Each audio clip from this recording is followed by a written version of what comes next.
So yeah, Donald Trump was asked about this Bob Woodward report, and everyone's mad that Woodward didn't disclose.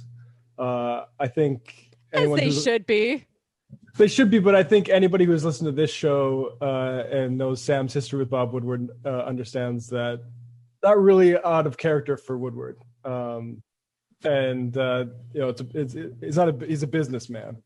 But that aside, Trump has now asked for it. It's dropped down in the middle of a primary.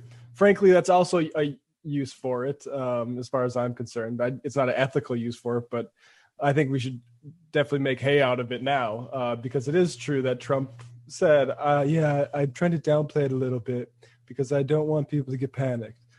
And so now Trump said, is kind of copying to this a little bit. And he has, I guess he's sort of elaborated in a new idea of executive power. And it's called the Trump Cheerleader doctrine. And we'll play this now, yeah.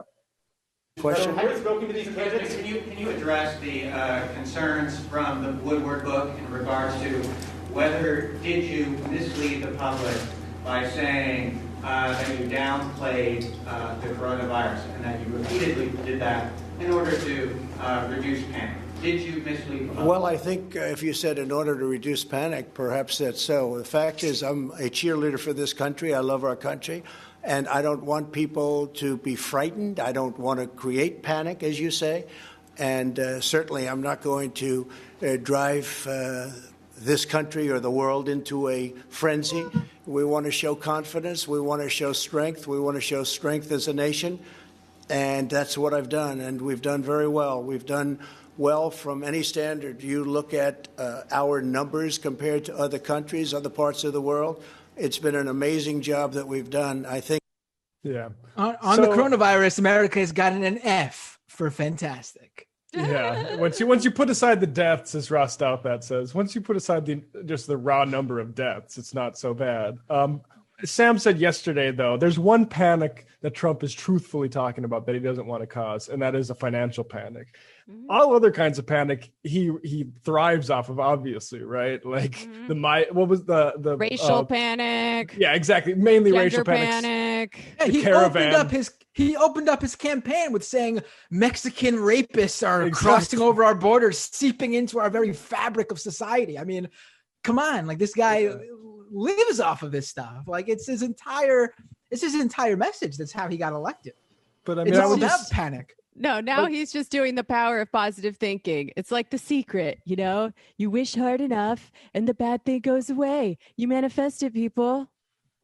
Of all the places to place yourself in a football metaphor, though, for Donald Trump as the cheerleader and not like, I don't know, maybe the coach or at least the quarterback. I don't know. Like Joe could come out in a football helmet, I think, but.